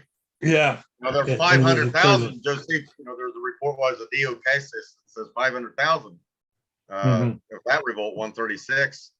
And then that was when Jerusalem was really literally bulldozed. And then it was made illegal to rebuild. Not allowed That was the end of, and preterists just seem to skip over that one. They don't pay much attention to that. But that was a serious, and you had this guy running around claiming to be Messiah. So why wasn't the second coming then actually in the Bar Kokhba revolt? Everything fits. It was destroyed. Who were these Jews that they took back to Rome as slaves? Yeah. There were no more Jews. See, you can't account for any of this. It was Titus judged by God. He went on to become emperor. So his stature actually grew. Now, am I wrong for none of it fits? Looking at Thessalonians and saying, and Revelations 19, looking at it and saying, by the appearing and the coming of Jesus, he will kill the beast or the lawless one with the breath of his mouth. And in Revelations, he's thrown alive. And that word alive mean actually, I've got it written down, but it means while alive. He was thrown into the lake of fire. And so you're going, okay, so how can you have that, but then, say that it was destroyed in 70 AD, but at his coming, he's supposed to destroy the beast and kill the beast, but there was no beast killed in 70 AD. I'm at a loss. There was no Titus. Yeah. You're taking it too literal. Yeah. Oh, okay. I'm sorry. That's my fault. Too literal. Okay. There could be some other possibilities. In a covenantal sense, Rome was destroyed. The Romans were destroyed. In what's Don use? Representative judgment. Yes. Prolepsis. It wasn't actually. This up. Now you're just making it. Yeah. Inventing terms. Well, it's representative judgment. Rome was representatively judged. And so when they, did they know that? What does that mean? They were representatively thrown in the lake of fire. Yeah. That's how the Hebrews would have understood original audience relevance.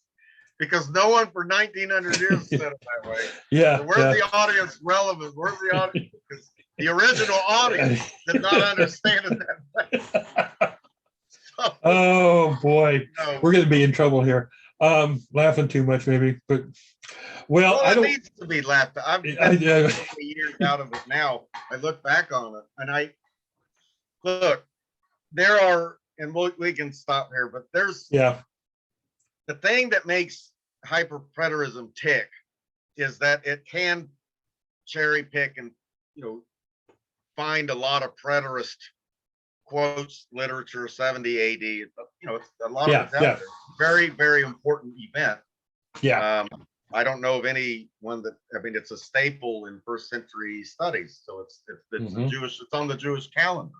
They mourn it every year. Yeah, So it's a very, and every Christian should know about 66 to 70 CE. Every Christian should know this. A lot of Christians don't even know about it. yeah, yeah. So it's very important. And I'm not denigrating any of that. Jesus mentions it. Mhm. Paul knew in 40, 50, 60, when he's writing these letters, Paul knew that this was coming. He would have heard the apostles say that Jesus said, not one Mhm. stone left. He would have read Luke, who was his companion. He Yeah. knew what Jesus said. He knew that the Romans were going to surround Jerusalem and Judea would be exiled. Paul knew, when he's writing Romans 9 through 11, he knows this. Mhm. And so it's important to keep that in mind when he's writing these things. But does he treat it the way Don Preston treats it? Not a peep. Yeah. Nothing. Yeah. I mean, yeah, nothing. And that's what they have to prove is that everything Paul says about eschatology is 70 AD. The problem is that everything Paul says about eschatology cannot fit into AD 70. Mhm. And this is where they then begin to cram it, like Romans Yeah. 8. They just cram it in. And see, that's the problem. The problem is not discussing the importance of 70 AD. It's very important. The problem is not where does this figure in on the exegesis. It certainly does. Maybe even in the book of Revelation, it pops up here a few times. You know, it either if it's written in the 90s, it was in hindsight, and may have some scholars have said, well, even though he wrote in the 90s, you know, Revelation 11 may be an echo back to the destruction of the temple. It's like it's referring back to that, but it's saying the end is not yet. That's not the end. There's more to come, and that's what John is saying. Okay. Yeah. Okay, that sounds good. Yeah. So all of these kinds of things you're allowed to have, but the hyperpreterist, again, he can't have that because he's so pigeonholed himself into this narrow focus that you're not allowed to explore the richness of the New Testament language, the way it's used, the way it relates to us. I can relate to the apocalypse. The world is ending. The leaders are corrupt. There's debauchery and depravity going on everywhere. There's wars. There's rumors of wars. They're putting out videos and commercials now of how to escape from nuclear bombs in New York. There rumors of nuclear war. There's war. I can identify with that language as they could 100 years ago, as they could 300 years ago, as they could 500 years ago. It's the last days. God's judgment is on the world. I identify with this language, but don't be anxious. Why? Because I'm with you. When you see these things, don't be anxious. Yeah. Oh, be alert, be awake. Yeah, you better be alert and awake. Many false Christs and false teachers are out there. Boy, I need brothers and sisters. I need church. I need to go to a good church. I need to find a good church. Yeah, you better find a good group of gathered together believers and not forsake the day of gathering together. Yeah. See, all of that applies today because these things, as you said, these things haven't happened yet. So of course generations apply these things. World War II generation, Adolf Hitler's Antichrist. Yeah, it looks like it. It's what it looks like. What do you think it looks like? It's what it's always looked like. It's anti-Christian forces, satanic forces gathering together against godly forces. And the satanic forces always lose. And they always will lose. Get on the winning team. Get on the winning team. See, we know who wins in the end. We know who's on team one. You said it earlier. We disagree on certain things. But my whole approach is that I don't stick within my group. I don't want to do that. That's important. So I went to Regent, which is Pentecostal. Regent went there, but I also went to Grand Canyon, which is Baptist. And then now I'm going to Amherst, which is Churches of Christ. Great. And I listen getting to a very Sam rich Frost. experience. Yeah, exactly. That's my whole point. Fantastic. Is I'm getting all of this. And indoctrination, no, at this level up here, they cannot be. You just don't find indoctrination. It's just not there, especially at Amherst, because you've got, actually, one of my classmates was a Greek Orthodox priest. He's working on his PhD at Amherst. Yeah, and they can't come out there and say, you have to believe in baptism this way. And I hope to God you don't have musical instruments in your church or anything like that. So there's not that. In fact, one of my professors, there was one night there was just me and him that showed up for class. There was nobody else. He goes, okay, let's have a discussion. So we had this discussion on things and everything. And one of those things he brought up, and we talked about being Pentecostal and stuff. And he goes, I know how my denomination has always viewed it. And he says, but my study in church history has proven that those gifts continued on in the early church fathers. Here and there, little pockets. Yeah, little pockets here and there. There was always, it never ceased. It never ceased. And they never claimed it ceased either. You can't, so you might be able to dismiss this, but you can't dismiss all of it. Right. And so he goes, I'm not going to be Pentecostal or anything like that, but I am open to the idea that they went on. Right. Yeah. I can't sit there and tell you it ended in 70 AD or whenever it did. He says you can't do that anymore. I've read too many missionary books. These missionaries will write their books of their experiences and stuff. These missionary You're becoming I've got friends that are missionaries, one in Costa Rica, Bill Robinson. So as a missionary, they read a lot of missionary.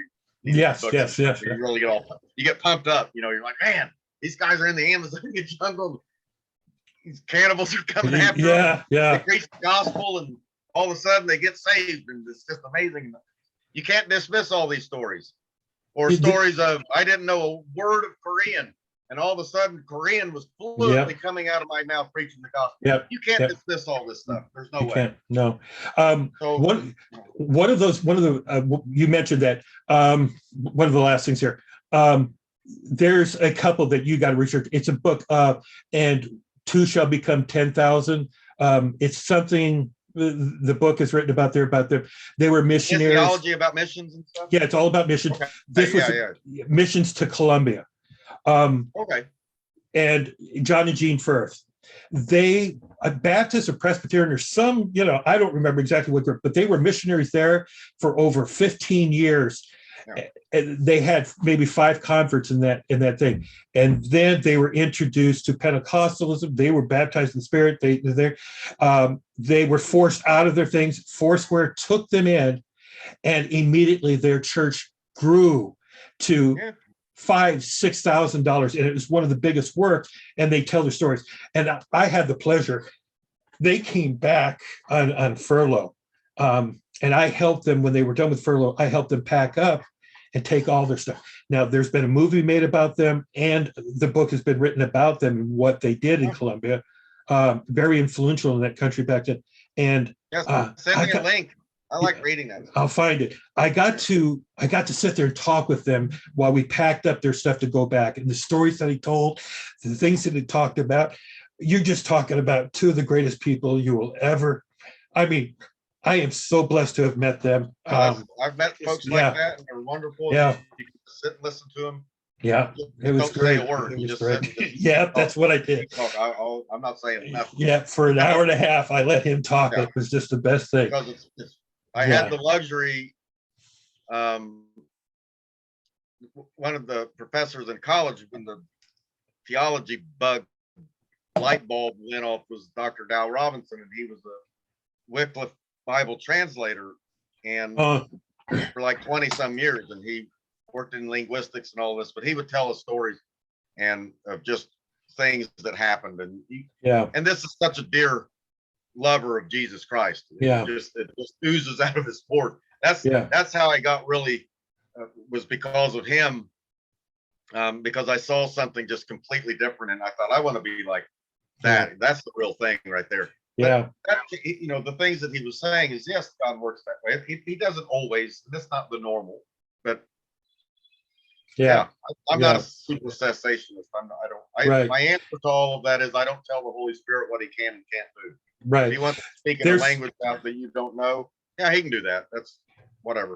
during the 50s, there was a great revival that happened over in Indonesia, like a mighty wind is the name of the book. His name is Mel Tari. There was just a great revival that happened. God called him to be a missionary in the United States. So he Yeah, we need him. You're right. He came over here off the plane, not speaking a word of English, and he's getting off and he's starting to meet people. And Lord, how am I supposed to talk to these people? You sent me here. I'm obeying, but I can't talk to them.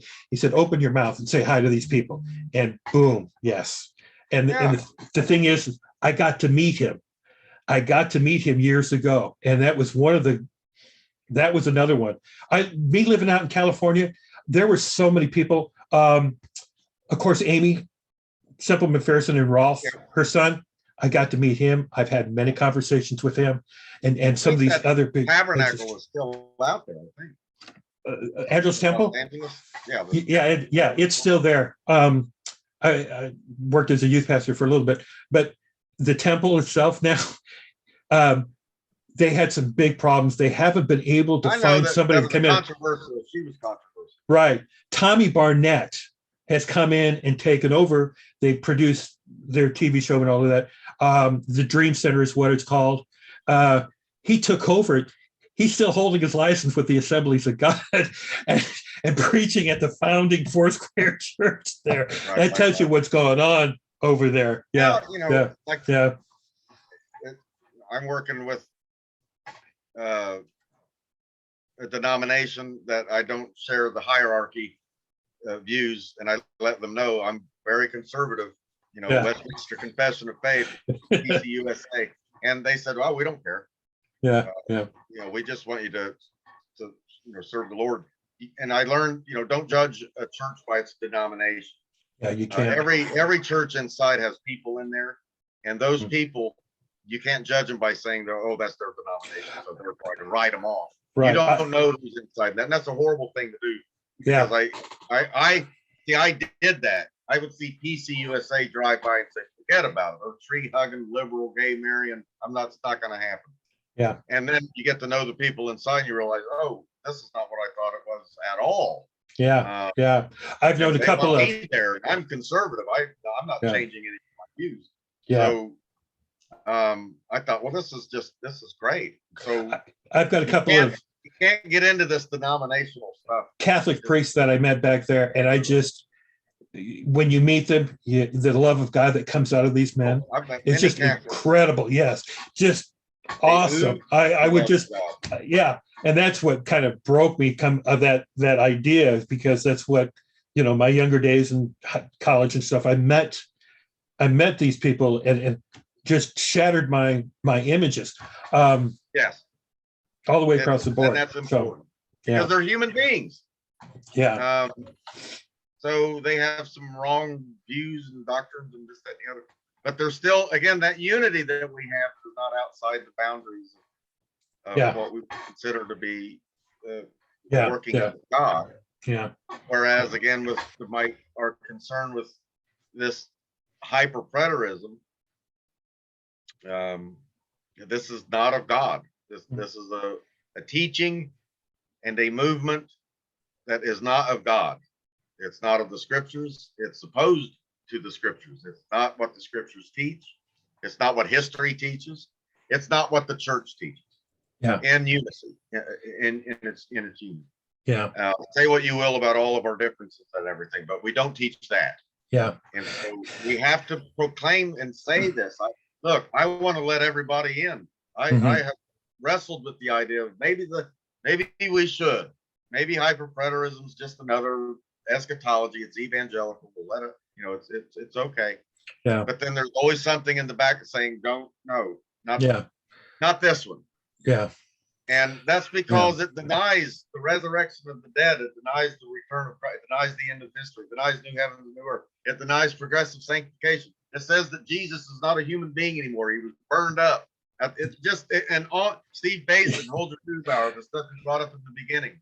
Yeah. It's nuts. And it's not Christianity. And here's the real thing is my brother-in-law was assistant pastor at Church on the Way. This is the mega church with Jack Hayford in Van Nuys, 10,000 people. Okay. Yeah. So you obviously, that's who I know used. Jack. Yeah, right. Jack, yeah. Right. I sat under him a lot of times. I worked for him at the college and things Great like guy, this. good teacher. Right. Okay. So here you've got this, my brother-in-law who's been working there with him for 25 years. And I start talking to him about preterism. He goes, I've never heard any of this. And I said, you're not, but you're going to start hearing about it. He goes, oh, and then I kind of explain what it is in broad terms, Jesus returned. He goes, oh, that ain't going to make anywhere. Okay. I'm visiting there for a wedding. He's living up in Carpentier. He's retired now. He has a couple that he had been mentoring and discipling and counseling. They came up to visit while we were there, and we were sitting there talking and everything else. And he denied, preterism. That's no big deal. And as I was sitting there talking to him, the guy made a comment, and I, without a click, because based on his comment, I looked at him. You're a partial preterist, aren't you? He goes, yeah, I am. And I'm debating about full preterism too.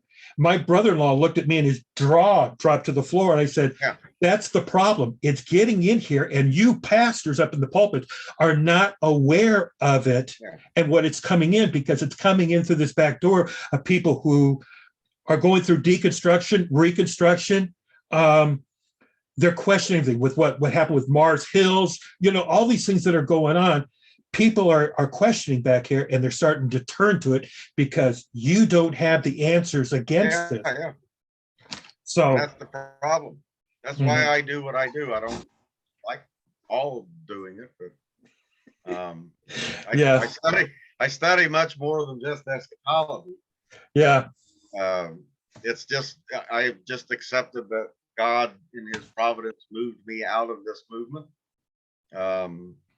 And it's part of my history and testimony as to what I used to teach and believe, and coming out of it. And I've watched many lives come out of it or been deterred from entering into it. Most are deterred from entering into it.